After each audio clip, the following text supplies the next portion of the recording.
नमस्कार साथियों, आप सभी का फिर से स्वागत है हमारी एक नई वीडियो, जिसके अंदर हम बात करेंगे कि मारवाड़ की किन किन सीटों से कौन कौन से प्रत्याशी है वो जीत रहे हैं व कौन कौन सी पार्टियां मारवाड़ जो क्षेत्र है वहां से जीतने में सफल हो रही है।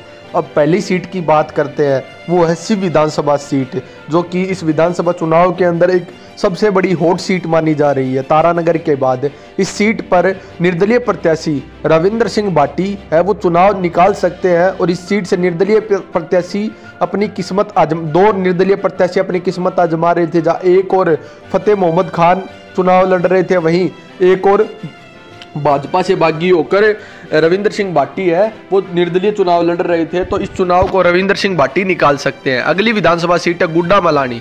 यहाँ से कांग्रेस के कर्नल सोनाराम चौधरी है वो के बिश्नोई के सामने थे, परंतु यह सीट के बिश्नोई निकाल सकते हैं और यह सीट भाजपा के खाते में जा सकती है। अगली विधानसभा सीट है बाड़मेर।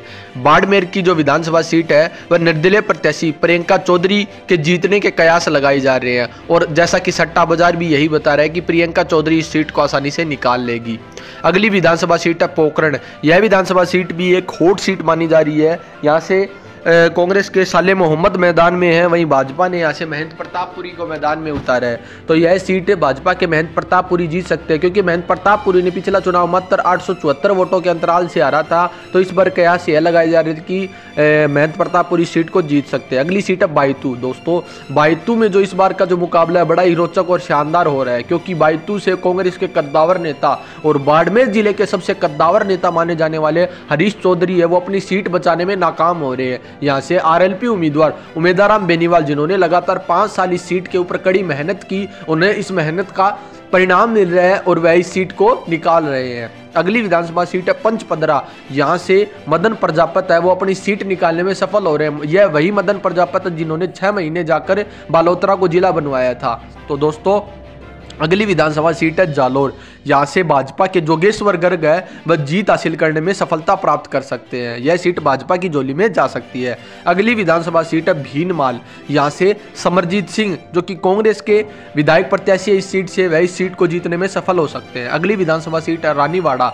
यहाँ से भाजपा को झटका लग सकता है। यहाँ से भाजपा प्रत्याशी नारायण सिंह देवल, जो लगातार इस सीट से 2 बार से विधायक है, वह अपना चुनाव हार सकते हैं और इस बार यह सीट कांग्रेस के खाते में जा सकती है। यह सीट रतन देवासी जीतने में सफल हो सकते हैं। अगली विधानसभा सीट है सांचौर। यहाँ से भाजपा के जीवाराम भाजपा से बागी होकर निर्दलीय प्रत्याशी के रूप में ताल ठोक रहे जीवाराम चौधरी है वह इस सीट को निकाल सकते हैं। और आज न्यूज के अंदर भी जैसा दिखाया गया है कि वसुंधरा राज्य का जीवाराम चौधरी के पास कॉल आया और उन्होंने उन्हें बर्थडे विश किया और जयपुर आने के लिए बोला, तो उन्होंने बोला कि मैं सर्टिफिकेट लेके ही आऊँगा। तो ये वही जीवाराम चौधरी है, यह भी अपनी सीट को निकालते हुए दिखाई दे रहे हैं।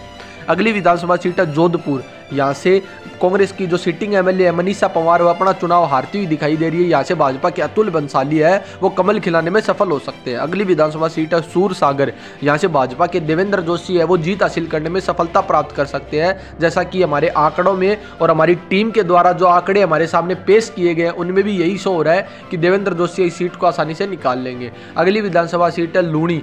यहाँ से भाजपा के जोगाराम पटेल है वो जीत हासिल करने में सफलता प्राप्त कर सकते हैं। अगली विधानसभा सीट है बिलाड़ा।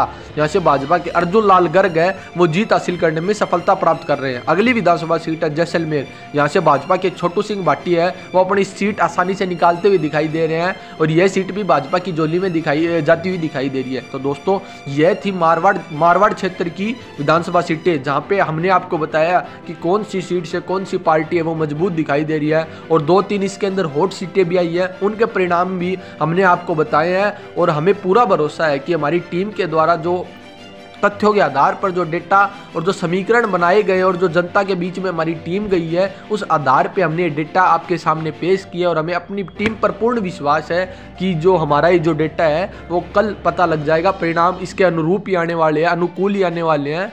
तो दोस्तों, अगर आपको हमारी ये वीडियो पसंद आई हो तो वीडियो को लाइक और शेयर करना ना भूलें। साथ ही जिस किसी ने भी हमारे चैनल पूरा ज्ञान सिक्कों को अभी तक सब्सक्राइब नहीं किया है तो प्लीज़ जाके सब्सक्राइब कर ले। धन्यवाद।